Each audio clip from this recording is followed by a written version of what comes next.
भयानक गर्म वीनस यानी शुक्र ग्रह पर मिला जीवन का मॉलिक्यूल। दोस्तों, हमारे प्लैनेट पृथ्वी के सिस्टर प्लैनेट वीनस यानी कि शुक्र ग्रह से एक गर्म खबर निकल कर आई है, जिसे सुनकर हर कोई हैरान है। शुक्र ग्रह पृथ्वी से देखने पर तो बहुत खूबसूरत होता है। इसे सुबह का तारा या मॉर्निंग स्टार कहते हैं। आप इसे आसानी से सुबह के वक्त पूर्व में और शाम के वक्त पश्चिम में देख सकते हैं, लेकिन वास्तव में यह बहुत गर्म और एसिड से भरा हुआ है। इसकी सतह का तापमान 450 डिग्री सेल्सियस है और इतना ही नहीं, यह मोटे सल्फ्यूरिक एसिटिक वातावरण से घिरा हुआ है, इसलिए इसे जीवन खोजने के लिए उपयुक्त नहीं माना जाता। अभी तक सिर्फ 2 रशियन स्पेसक्राफ्ट इस पर लैंड कर पाए हैं। एक मार्च सन 1982 को वेनेरा 13 नाम के एक स्पेसक्राफ्ट लैंडर ने वीनस की सतह से रंगीन तस्वीरें भेजी थी। स्पेसक्राफ्ट वेनेरा को इस तरह डिजाइन किया गया था कि यह 30 मिनट तक वीनस की गर्मी सह सके और डाटा और तस्वीरें भेज सके, लेकिन फिर भी यह अंतरिक्षयान 2 घंटे तक डाटा पृथ्वी पर भेजता रहा और फिर जलकर नष्ट हो गया। इसके बाद अब तक कोई भी स्पेसक्राफ्ट शुक्र ग्रह की धरती पर नहीं उतरा है। लेकिन अब नेचर एस्ट्रोनॉमी में एक आश्चर्यजनक और रोचक खबर प्रकाशित की गई है, जिसके अनुसार वैज्ञानिकों को वीनस के एटमॉस्फेयर में एक ऐसा मॉलिक्यूल मिला है जो जीवन का संकेत है। यह मॉलिक्यूल फॉस्फीन PH3 है। यह मॉलिक्यूल बहुत रिएक्टिव, सक्रिय और ज्वलनशील होता है। यह एक दुर्गंध वाली टॉक्सिक गैस है। पृथ्वी पर इस गैस को माइक्रोब्स बनाते हैं। पेंगुइन, बेजर्स और मछलियों के आंतों में रहने वाले माइक्रोब्स इस गैस को बनाते हैं।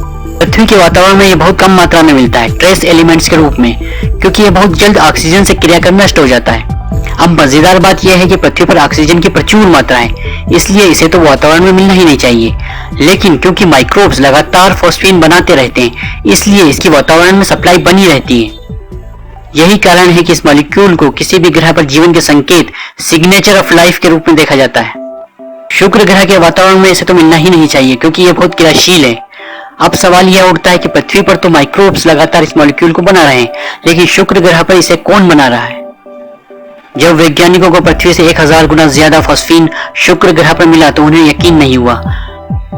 तो उन्होंने एक दूसरे टेलीस्कोप और दूसरे उपकरण से डाटा कलेक्ट किया, लेकिन इस बार भी सेम रिजल्ट प्राप्त हुआ। वैज्ञानिकों ने Atacama large millimetre array Elma telescope, जो कि चिली में है, और James clerk Maxwell telescope JCMT का इस्तेमाल करके इन डाटा को प्राप्त किया है। अब सवाल यह आता है कि शुक्र ग्रह पर फॉस्फीन कौन बना रहा है? शुक्र के वातावरण में फास्फोरस होने के सबूत रशियन मेगा प्रोब्स को मिले थे। ये फास्फोरस ऑक्सीडाइज्ड रूप P4O6 के रूप में था।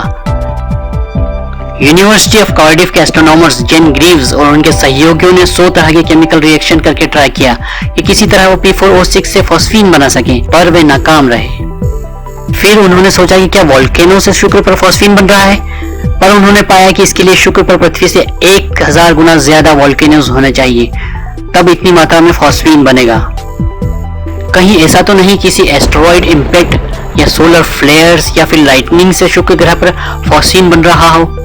वैज्ञानिकों ने इन सभी संभावनाओं पर विचार किया और पाया कि इन सभी प्रक्रियाओं से भी नाम मात्र का फॉस्फीन बनेगा। तो फिर इसका मतलब क्या है? शुक्र ग्रह पर इतना फॉस्फीन बन रहा है जिसे नॉन बायोलॉजिकल क्रियाओं से नहीं बनाया जा सकता।